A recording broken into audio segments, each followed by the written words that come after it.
J'avais envie de m'adresser à des jeunes, adolescents de 10 à 19 ans, leur parler d'une quête spirituelle, sans religiosité, ni religion, ni prosélytisme religieux.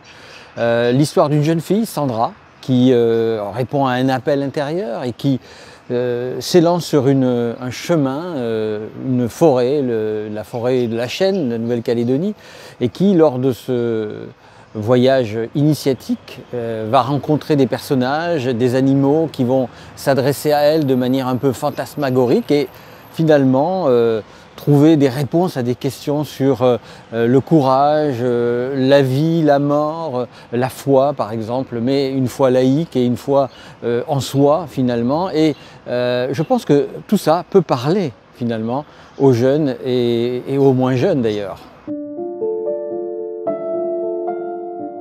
Sacré Sandra n'est pas un livre religieux, ce n'est pas un album jeunesse sur la chrétienté, il n'y a pas de dogme, il n'y a pas de catéchisme avec un prêt-à-penser, non, il s'agit d'un ouvrage jeunesse pour réfléchir sur sa propre dimension de spiritualité, d'intériorité, avec un récit qui somme toute nous ressemble, puisqu'il s'agit de chercher là par le voyage dans une forêt à la rencontre de personnages extraordinaires, mais finalement nous sommes tous sur le chemin de nos vies à la recherche de sens de la vie et donc à laisser parler notre spiritualité, une spiritualité d'ailleurs qui, dans le cas de Sandra, se nourrit de personnages de la nature et puis de valeurs, on va dire, comme le courage, comme la foi, comme la vie, la mort, mais qui ne sont pas en lien avec un cérémonial religieux.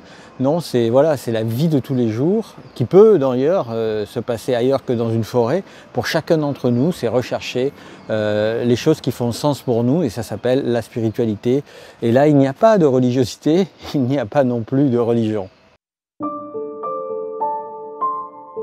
C'est un ouvrage trilingue parce qu'il s'agit de faire un triple hommage. D'abord à la langue française qui nous enrichit et qui véhicule toute notre culture et notre enracinement, mais aussi à la langue kanak djéou, que je ne parle pas, mais que je n'écris pas, mais qui me semble intéressante dans ce pays, cette terre, où finalement parler de spiritualité, dans le monde kanak, c'est aussi parler du sacré, parler des lieux tabous, parler des esprits qui nous entourent. Et je pense que ça correspond bien au récit finalement de cette jeune métisse kanak qui s'élance dans la Chêne et qui cherche des réponses à ses propres questions. Et puis l'italien, eh bien tout simplement parce que je suis italien, arrière-petit-fils d'immigrés par mon père et ma mère, mon prénom c'est Remo, donc voilà, on ne peut pas être plus italien que moi, même si c'est loin en tant que racine et en tant que référence, c'est quand même une très belle langue, une langue lumineuse qui finalement colle très bien aussi à la thématique de la spiritualité. Voilà, triple hommage, triple langue, triple langage pour finalement converger tous ensemble vers la même question philosophique de l'essentialité. Qui sommes-nous? D'où venons-nous? Où allons-nous?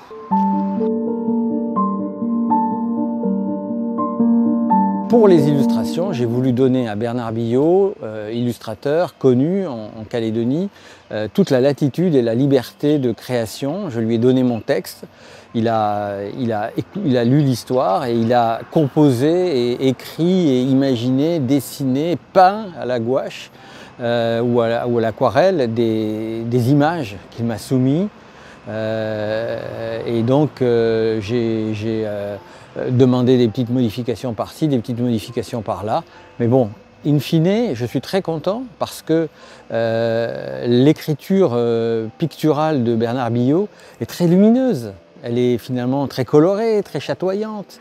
Et c'est ça qui donne aussi au texte une dimension, on va dire, magique. Et donc, je pense que ça fonctionne assez bien.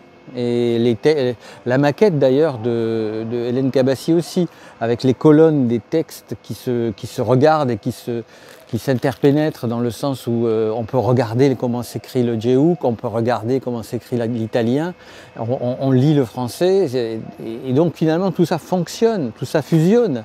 Et je trouve que c'est finalement un travail professionnel et assez beau au final, parce que le grand format aussi magnifie l'ensemble et l'idée de travail collectif, avec Nicole Hische notamment, sans l'oublier, fonctionne parfaitement. Écoutez, j'espère que le livre plaira. Le produit fini est un peu élevé en termes de prix, mais bon, la fabrication coûte cher aujourd'hui d'un ouvrage. Après, effectivement, on n'est pas dans un petit livre avec 3 images et 4 mots pour dire finalement sur 20 pages une petite histoire. On est plus dans un roman illustré, philosophique, un conte, roman illustré, philosophique. Et sur la spiritualité, ce qui change finalement et qui est complémentaire avec d'autres ouvrages qui parlent de l'igname, de la case ou des pionniers en Calédonie. Là, on est dans une autre démarche et finalement, j'espère que voilà, le travail sera récompensé et que le public aimera. Voilà, c'est mon souhait le plus ardent.